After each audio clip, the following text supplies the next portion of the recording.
Welcome, students. Today we're exploring the foundation of how banks operate financially through what is called a balance sheet. Imagine your family budget. You have money coming in and money going out. Similarly, a bank keeps track of what it owns and what it owes using this balance sheet. Look at the image titled Table 3.1 displayed on screen. It's a simple balance sheet for a fictional bank starting with deposits of 100 rupees. This 100 rupees is the liability because it's money the bank owes customers like Ms. Fernandez who deposited it.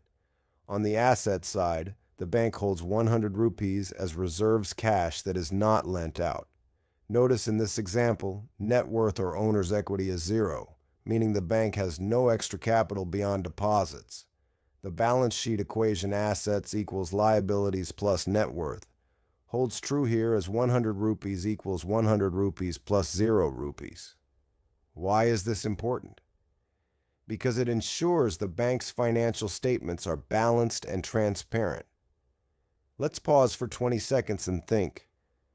Why do you think a bank must balance its assets and liabilities strictly? How does this safeguard your money stored in banks? Great thinking. The balance means every rupee the bank lends or invests is backed by deposits or owner's equity. This prevents banks from running into financial trouble and protects depositors by ensuring funds are available when they withdraw money. So understanding this structure is key to grasping how banking supports the economy. Now that we understand what a bank's balance sheet looks like, let's connect this to the concept of money supply in the economy. When we talk about M1 spelled as MOAN, it's the total of currency and demand deposits. Let's suppose, in a simple scenario, there is no currency in the hands of the public. The entire money supply is just the deposits in the bank.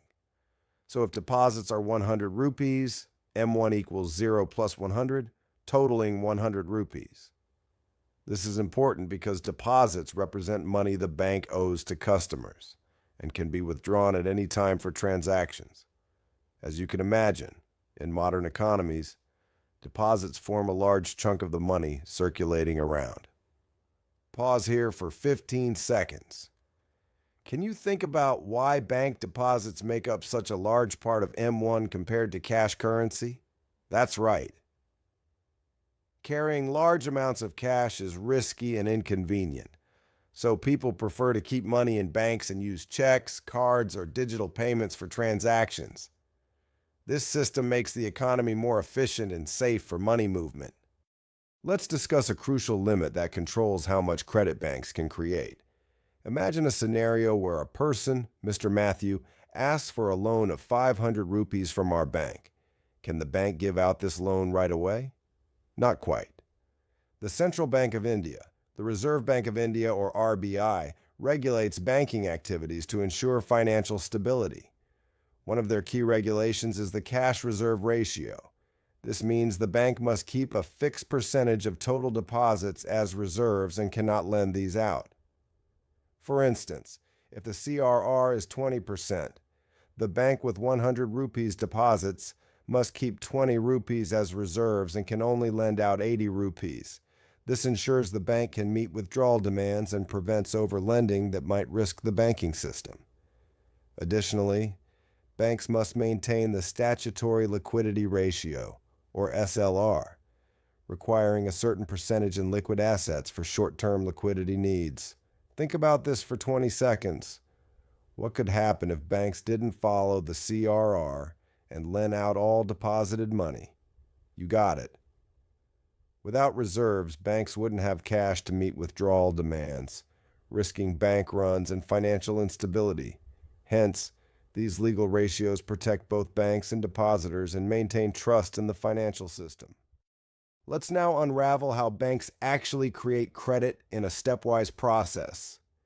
Imagine our bank gets a deposit of 100 rupees from Miss Leela, and with a CRR of 20%, the bank keeps 20 rupees as reserve and lends out 80 rupees.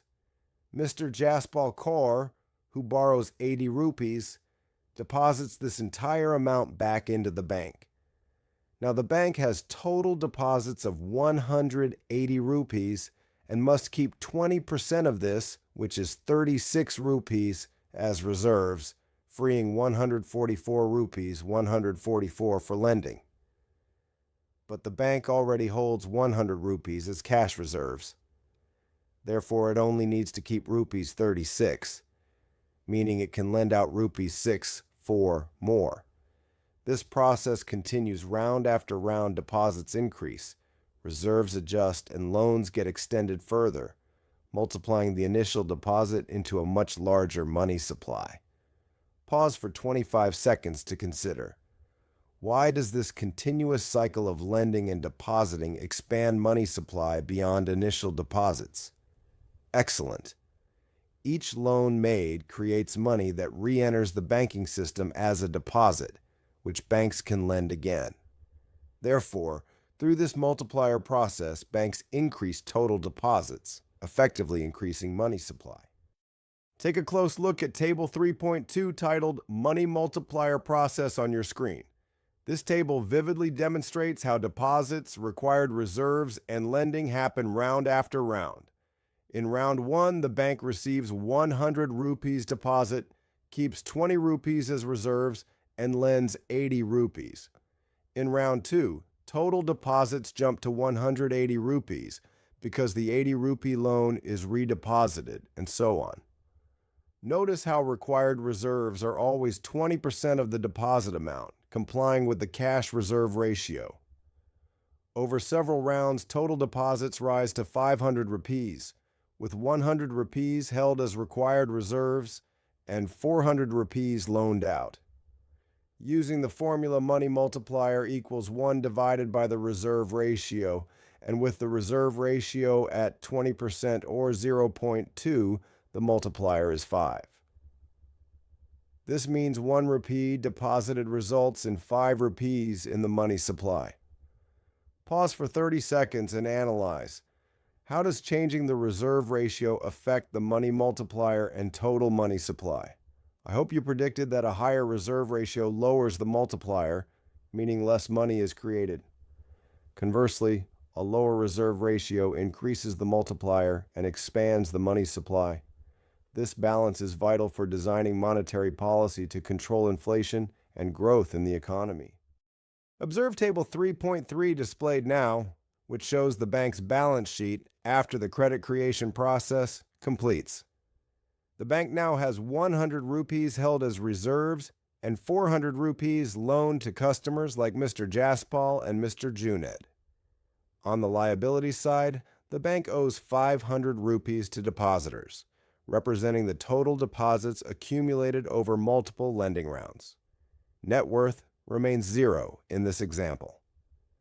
Notice that total assets, 500 rupees, equal total liabilities, 500 rupees, maintaining the necessary balance. This balance sheet summarizes the bank's position after leveraging the cash reserve ratio to expand lending and money supply from an initial deposit of 100 rupees. Pause for 20 seconds. Why do you think maintaining sufficient reserves is essential even after expanding loans to 400 rupees? Exactly. Without enough reserves, the bank wouldn't be able to fulfill withdrawal demands. Reserves act as safety buffers, ensuring liquidity and confidence among depositors. Let's translate our understanding of credit creation into a simple yet powerful formula.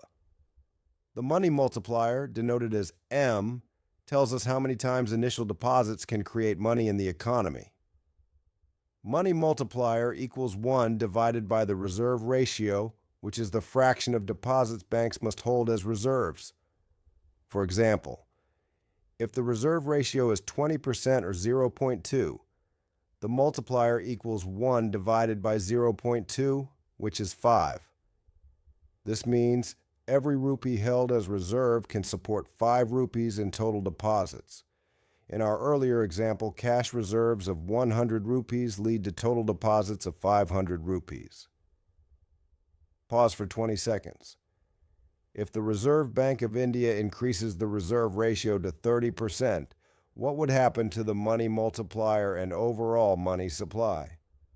Your economic instincts are correct.